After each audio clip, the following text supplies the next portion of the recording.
میرا نام ہے عاطف ایوب اور آپ دیکھ رہے ہیں شعور فردا۔ معرفت، عشق اور اخلاق ہماری تصوف کی روایت کے 3 عناصر ہیں۔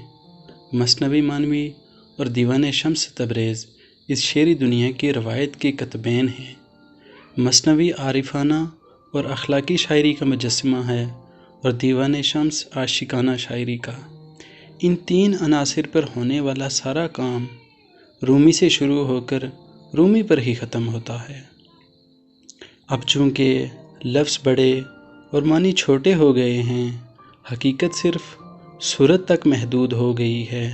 صورت سے ماورا حقیقت بے نتیجہ سمجھی جاتی ہے۔ ماں بعد طبی امور علم سے خارج ہو کر اخلاقی تشخص سے بھی محروم سمجھے جانے لگے ہیں۔ ان تمام حالات کے ہوتے ہوئے وہ علمی اور ذہنی فضا کی تشکیل ممکن ہی نہیں رہی جس میں رہ کر رومی پر بات ہو سکے۔ اب ہمارا ذہن ان حقیقتوں کا شناسہ نہیں رہا جو رومی کو سمجھنے کے لیے ضروری ہیں۔ اقبال کی تمام نشو و نما رومی کے سائے میں ہوئی ہے اور اقبال کے اکثر تصورات رومی ہی کے سائے میں تشکیلی مراحل سے گزرے ہیں۔ اقبال کا خود کو رومی کا مرید کہنا عذرائے انکسار نہیں تھا، بلکہ اقبال حقیقی و واقعی معنوں میں رومی کے مرید تھے۔ اقبال اور رومی میں جزو و کل کی نسبت ہے۔ رومی ایک کل ہیں اور اقبال اس کل کا ایک چھوٹا سا جز ہیں، لہٰذا ان میں اختلاف کی نوعیت بھی اسی کل اور جز کی مناسبت میں ہے۔ رومی و اقبال کے ہاں ایک تصور مشترک ہے اور وہ تصور ہے تصور خودی۔ رومی خودی کو لائق نفی سمجھتے ہیں جبکہ اقبال خودی کو لائق اثبات۔ ان دونوں میں یہ اختلاف کیا واقعی اور حقیقی بنیادوں پر ہے یا محض اسلوبی اور نظری جہت کا؟ اس کے متعلق کہا جاتا ہے کہ ہماری عرفانی اور فلسفیانہ روایت میں خودی کا تجزیہ ہمیشہ عقلی، منطقی طرز استدلال اور طبیعیات کے دائرے میں ہی کیا گیا۔ ہماری خودی کے تمام گوشے فکری اور منطقی طرز سے کھنگالے گئے ہیں۔ ہاں، اگر خودی کے کسی پہلو کی نفی اور تردید کی گئی تو بعض اخلاقی اور روحانی تقاضوں کی بنا پر کی گئی۔ اقبال کا تصور خودی اپنی تمام تفصیلات کے ساتھ ہماری روایتی خودی کے تصور سے اختلاف نہیں رکھتا، لیکن اقبال کا خودی کے متعلق جو طرز استدلال ہے وہ روایتی نہیں ہے۔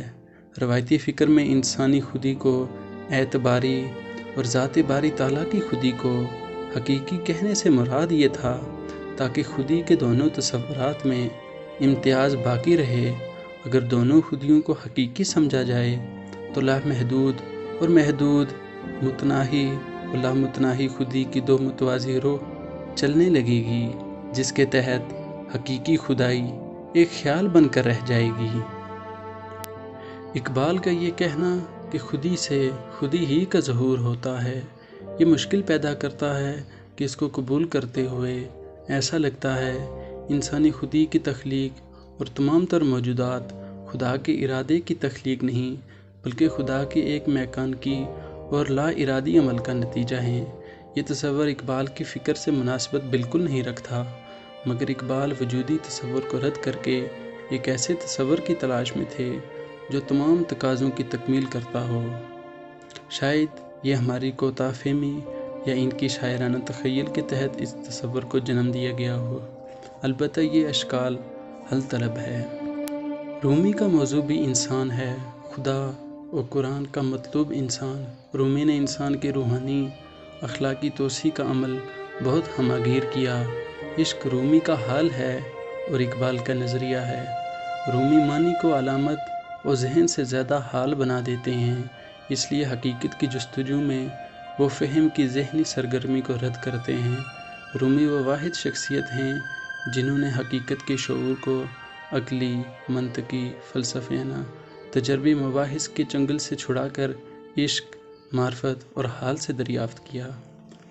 رومی وحدت الوجودی نہیں ہیں، بلکہ اس تصور پر سب سے کاری ضرب رومی اور مجدد الف ثانی ہی نے کی ہے۔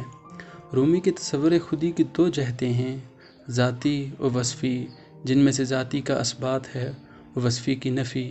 ذاتی کا اسباب ضروری ہے اور وصفی کی نفی لازم ہے۔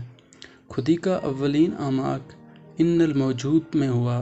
الموجود کا ہر ظہور انہی دو تناظرات میں ہوتا ہے۔ انسانی خودی میں بھی معنی و صورت، ظاہریت اور معنویت، جوہر و عرض کی نسبت موجود ہے۔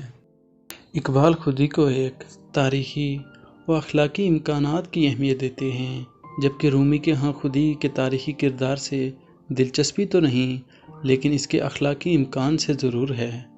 اقبال اور رومی خودی کے کمال کو عشق سے ہی مشروط کرتے ہیں، مگر اس میں اقبال کا انداز ایسا ہے کہ وہ عشق میں عاشق کے کردار کو زیادہ اہمیت دیتے ہیں۔ وہ عاشق کے عشق کے تشخص کو ابھارنے میں اپنی استعداد صرف کرتے ہیں، جبکہ رومی کا عشق محبوب مرکز ہے۔ وہ اپنے عشق کی ہر جہت کو اپنے محبوب کے تناظر میں دیکھتے ہیں۔ رومی خودی اپنی فنا و اخلاق میں توازن و تکمیل رکھتی ہے۔ رومی کی خودی اپنے جوہر میں انسانی اور ربانی خودی میں دوئی کا حقیقی تصور ابھارتی ہے اور اسبات کا بھی، دونوں اپنے حقیقی تشخص کو اجاگر کرتے ہیں۔ یہ تھا اقبال کے مرشد رومی اور دونوں کے باہمی میلانات میں نسبتوں اور اختلاف کا تجزیہ۔ جہاں اقبال کے روحانی تشخص کی سیرابی رومی کے سرچشمہ معرفت سے ہوتی ہے، وہیں دونوں کے خودی کے احساس کی شناسائی میں اختلافات کی نوعیت بھی واضح ہوتی ہے۔ رومی محبت و معرفت کا وہ بحر ہے جس کے پانی کے چنچلوں کی سیرابی و سرشاری کا احساس صدیوں بعد ہمیں اقبال کے کلام میں بھی ملتا ہے۔ آخر کیوں نہ ملے؟ رومی جیسا مرشد اقبال جیسے مرید کو فیضیاب نہ کرے اور اقبال رومی جیسے مرشد سے بحریاب نہ ہو سکے، بھلا کیسے ممکن ہے؟